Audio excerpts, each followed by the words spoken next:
Hello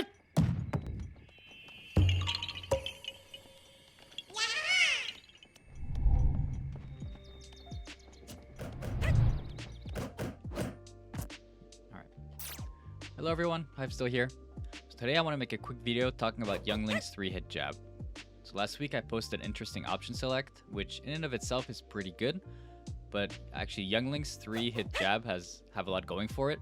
So I want to talk about what makes overall that move pretty great. So first hit of jab. The first hit since patch 7.0 is frame 4. 3-frame startup and then frame 4 it hits. Honestly, probably the biggest buff Youngling got in terms of how good this became and how a reliable option it became. Frame 4 is not like amazing in terms of other jabs, but combined with like a bunch of really safe aerials, you can land on someone's shield and then do jabs and you'll catch them pretty much doing anything, right? If you look at the data, 4-frame startup, and since our landing aerials are -2, -3, -3, they have a very, very narrow window, and most out of shield options are not going to be able to beat just jabbing afterwards. Defensive options like roll and are not going to work. Holding shield is the only thing really that they can do. And yeah, definitely that's the counter, right? So if I'm Falcon,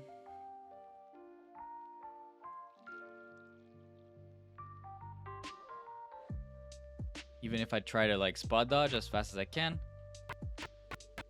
I'm gonna get punished, whatever the opponent's out of shield option is. So the problem with the 3 jab hit is that jab 3 is super unsafe, right? -25 on shield. That's very bad. You're gonna get punished very hard if you land the 3rd hit and they react on time. On the other hand, if you look a little bit to the left, jab 2 is super safe. So that's why jab 2 is so good at creating these mix-ups. And first, let me go over the option select that I talked about in the tweet last week. The option select works where you press the first 2 hits of jab with your A button, and then you pause a little bit and then press C-stick down. And if you land on a hit, you'll get a jab 3. If you time it right, you'll get a jab 3. However, if you land on shield, you'll get a down tilt. Because of the added lag that hitting shield has, using the same timing is going to give a different result. And the pause is going to be long enough for you to get a down tilt instead. And this is good because down tilt comes out pretty fast. So it comes out frame 8. And it's very safe on shield, -7. So this will make it so that you don't have to react to whether or not your aerial lands or gets shielded. You can just do the same input and you'll get a very good outcome. Either way, on hit, you'll get the jab 3, you'll get the tech situation. Pretty good. If not, you can extend the shield pressure situation using down tilt. However, it's honestly not like that difficult to react, and you can see that jab 2 is actually just as safe as down tilt on shield, right? So if you do react to them shielding, you see it coming in advance, jab 1, 2,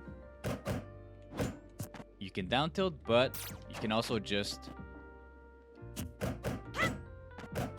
pick a defensive option instead, right? You can just jab 1, 2, roll away. The one nice thing about down tilts is if you do hit a down tilt, like they're gonna be pretty far and they're gonna have a hard time grabbing because of the pushback that an aerial, 2 jabs, and a down tilt has on your shield, right? It also does a decent amount of shield damage. So down tilt is a really good option, but realistically, you can just pick a defensive option early on in a game and then gather information about what they do, right? You're at an advantage here. You're like at a frame advantage or a very small frame disadvantage. Them doing anything is difficult, so they'll probably pick some kind of defensive option. And it's up to you to use early on your roll aways and your jump aways, or just like you land 1, 2, nair fade back or something, these safe options, to figure out what are they trying to get out of shield, right? Are they trying to jump away? Are they trying to roll away? Then when you have some information, you can start doing some bigger reads. And you can land on their shield, and if you see they're rolling away, you wait, and then they'll buffer that roll, and then you go chase them, right? So you can do that stuff too, but it starts with just safe options using the safety of jab 2 to gather information. Okay, so the other situation is actually on hit. So because early on, jab sends into tech chase situations, you're usually going to want to go for it, and the option select does go for that. However, you can actually just jab 1-2 and then down tilt. It comes out pretty fast and it kind of works in practice. It's not completely true, obviously, so if they're like holding shield, it's bad, but then if they're holding shield, you're gonna see them air dodge, you're gonna see them miss their tech, right? If they're not trying to react to the launch direction of jab 3, they're gonna miss their tech, or they're gonna buffer an air dodge. However, if they are just waiting to react, trying to DI a little bit, and then react to the jab 3, they're leaving themselves vulnerable to get just mixed with a down tilt, right? You just jab 1-2, pause, and then down tilt. Past early percents, where you get a guaranteed tech chase situation from jab 3. You know, usually they'll be able to just jump away or A-land, and you don't really get much except stage control from jab 3, which is like honestly fine, but you can get a little bit more. Yeah, the last thing I wanted to mention was, against some characters, it's somehow pretty difficult to land fair 1 into down tilt, because they get like sent pretty high and they have a little bit of like, grid box shifting. Falcon is one of the worst, I think, at least in my experience. There's probably like a bunch of other ones, and you can kind of use jab to like ground them and then go for the down tilt.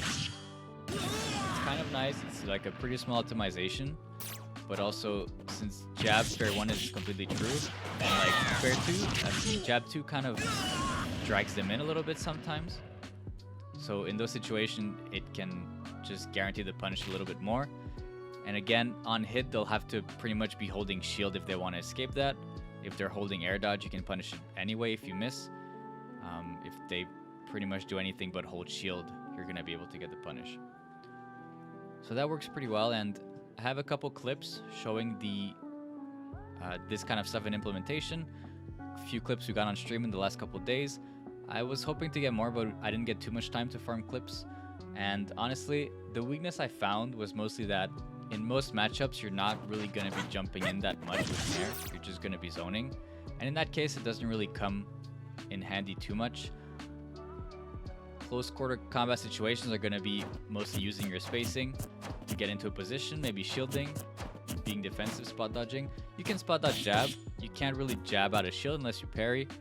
So in some matchups where you're going to be grounded and your opponent's going to be in the air, you're not going to be punishing landings with jab. It doesn't really have that much reach. You mostly have to set it up with something like fair 1 or bear 1 or bear at low percent. High percent doesn't really work unless they shield. Fair 1 always kind of works. So that's it. Yeah, I still think it's a great tool to optimize your close order combat situations. When you do get them, it's really important as youngling to get a lot of juice out of those situations. You got them where you want them, so you want to convert as much as possible, and jab kind of helps us extend those kind of block strings and yeah, set up some combos. So enjoy the clips. If you get some good success out of it, let me know, and otherwise keep practicing and doing your best. Bye bye. Okay, let's get some jabs though.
got him. Nice.